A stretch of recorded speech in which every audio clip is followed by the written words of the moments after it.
हाँ, तो हमने जो है चतुर्थ पाठ को छोड़ दिया था, तो आज करते हैं चतुर्थ पाठ, जिसका नाम है व्यामः सर्वदा पथ्य, यानी व्यामः यानी व्याम, सर्वदा सदा पथ्य, पथ्य मतलब हितकारी होता है ना, तो हितकारी होता है, व्याम सदा हितकारी होता है। तो पढ़ लेते हैं व्यामः सर्वदा पथ्य में क्या है। प्रस्तुत पाठ आयुर्वेद के प्रसिद्ध ग्रंथ सुश्रुत संहिता से के चिकित्सा स्थान में वर्णित 24वें अध्याय से संकलित है ना, तो सुश्रुत संहिता से लिया गया है। इसमें आचार्य सुश्रुत ने व्यायाम की परिभाषा बताते हुए उससे होने वाले लाभों की चर्चा की है।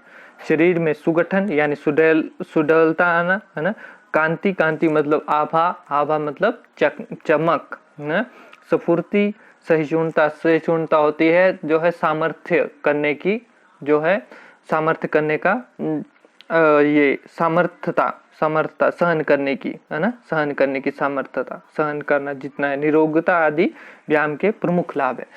अब ये जो आचार्य सुश्रुत जी थे, ये क्या है, बहुत बड़े सर्जन थे जो है, इन्होंने बहुत सारी बीमारियों का इलाज ढूंढा है ना।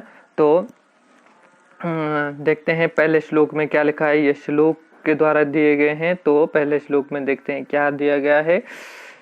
श्रीरायस्य जननं कर्मं व्याम संगीतं तत्कृत्वा तु सुखम देहम विमृत नियात समन्ततः।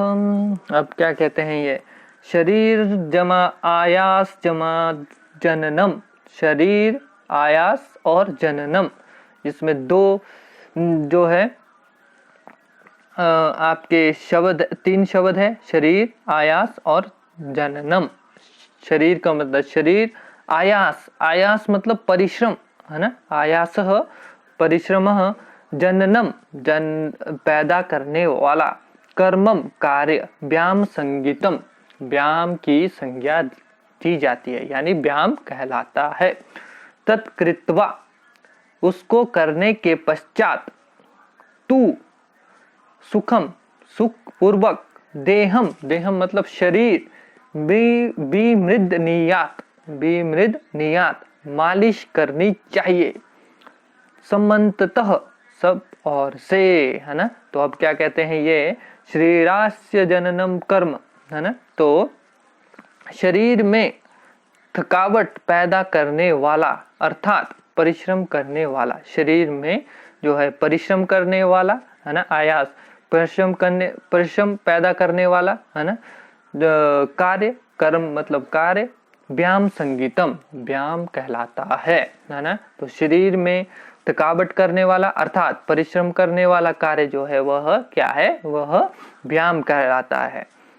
तत्कृत्वा उसे करने के बाद, उससे किसे, उस व्यायाम को, यानी उस व्यायाम को करने के बाद, तू सुखम सुख पूर्वक है, तो व्यायाम को करने के बाद तू सुखम देहम जो है करने के बाद, उसे करने के बाद सुख पूर्वक जो है देहम शरीर की विमृत्य नियात मालिश करनी चाहिए, समन्ततः सब और से, जो है विमृद नियात मालिश करनी चाहिए, देहम शरीर, तो उसे करने के बाद जो है शरीर की मालिश करनी चाहिए सब और से है ना। तो इसका जो है हिंदी अनुवाद इस प्रकार से रहेगा कि शरीर में थकावट करने वाला अर्थात परिश्रम करने वाला कार्य जो है वह व्यायाम कहलाता है। उस व्यायाम को, यानी उस व्यायाम को करके शरीर की सब ओर से सुखपूर्वक मालिश करनी चाहिए। उसे करने के पश्चात जो है शरीर की सभी ओर से सुखपूर्वक मालिश करनी चाहिए है ना। तो यह कहा गया पहले श्लोक में। अब देखते हैं दूसरे श्लोक में क्या कहा गया है। दूसरा श्लोक है, श्रीरोपच्य कांति गात्राणाम सुविभक्तता दीप्ता अग्नि त्वं नालस्यं स्थिरत्वं लाघवं मृजा है ना। तो अब कहते हैं ये कि शरीरोपच्य, शरीर और क्या है, शरीर और उपच्य, उपच्य होता है वृद्धि, यानी पच जाना ना, वृद्धि हो जाना। कांति, कांति ही, कांति क्या बताया था मैंने आपको, कांति का मतलब होता है आभा यानी चमक, है ना। गात्रम, गात्रम दिया गया है यहाँ पे, गात्राणाम, गात्राणाम यानी शरीर, गात्रम बोलते हैं शरीर को, है ना। सुविभक्तता, सुविभक्तता मतलब शारीरिक सौंदर्य, शारीरिक सौंदर्य। अब देखिए यहाँ है दीप्ता अग्नि, दीप्ता अग्नि त्वम जमा,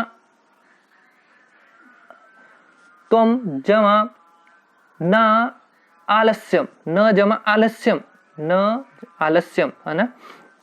आलस्य मतलब आलस्यम, दीप्ता अग्नि त्वम का मतलब हुआ जठर अग्नि, जो हमारे शरीर में जो है नाभि के वहाँ एक जठर अग्नि रहती है, जो शरीर को क्या है, शरीर क्या भोजन को क्या है, पचाती है ना। तो उसको कहते हैं जठर अग्नि, जठर अग्नि, है ना, जठर अग्नि। मृजा, मृजा कहते हैं जो है, मृजा होता है स्वच्छ करना, स्वच्छ करना, है ना। तो मृजा कहते हैं जो है इसको स्वच्छ करने को, स्वच्छ करने को कहते हैं मृजा। तो अब कहते हैं कि शरीरोपच्य, है ना, शरीर में क्या होती है, वृद्धि, शरीर में वृद्धि, शरीर में वृद्धि। कांति, कांति मतलब चमक। गात्राणाम, है ना, तो शरीर में उपच्य मतलब वृद्धि होती है, चमक आती है। गात्रम शरीर में जो है सुविभक्तिता, शारीरिक सौंदर्य, शरीर में शारीरिक सौंदर्य। दीप्ता अग्नित्वम, जठर अग्नि जो है प्रदीप्त होती है ना। ना आलस्यम, ना आलस्य रहता है, आलस्यहीनता आती है यानी, है ना, आलस्यहीनता आती है। स्थिरत्वम, स्थिरता। लाघबम, लाघबम होती है जो है वो होती है फुर्ती, स्फूर्ति, है ना, जो फुर्ती। और क्या लास्ट में मृजा, स्वच्छता, है ना। तो व्यायाम करने से क्या है, शरीरोपच्य यानी शरीर की वृद्धि, कांति चमक। गात्राणाम शारीरिक, शरीर में गात्राणाम शरीर की सुविभक्तिता, शारीरिक सौंदर्य। और दीप्ता अग्नि, जठर अग्नि की जो है ना आलस्यम, आलस्यहीनता, जठर अग्नि की वृद्धि होती है, आलस्यहीनता आती है। स्थिरत्वम, स्थिरता आती है। लाघबम फुर्ती आती है। मृजा और स्वच्छता उत्पन्न होती है, यानी जो है व्यायाम करने से शरीर की वृद्धि होती है, उसमें चमक आती है, शारीरिक सौंदर्य बढ़ता है। जठर अग्नि की जो है, जठर अग्नि जो हमारी होती है उसमें वृद्धि होती है, यानी हमारा जो है जो भी हम जो चीज खाते हैं उसको क्या है वह जल्दी से पचने लगता है। आलस्यहीनता आती है, यानी आलस्य से हम मुक्त हो जाते हैं।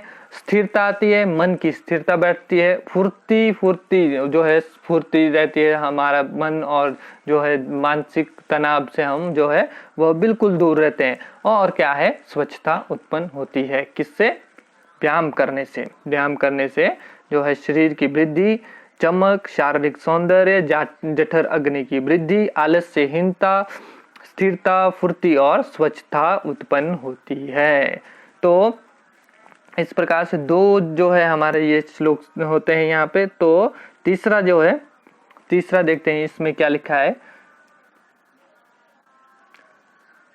श्रम कलम पीपाशुण शीतादीनां सहिष्णुता आरोग्यम चा अपि परम व्यामाब्दुपजायते। अब कहते हैं, हाँ जी, अब कहते हैं ये कि श्रम कलम पीपाशुण, यहाँ देखिए श्रम, श्रम अलग शब्द है। कलम, कलम, कलम अलग से शब्द है। पिपासो, पिपास, पिपासा, पिपासा शब्द है ये, पिपासा। फिर उसमें जमा उष्ण, उष्ण आ गया है।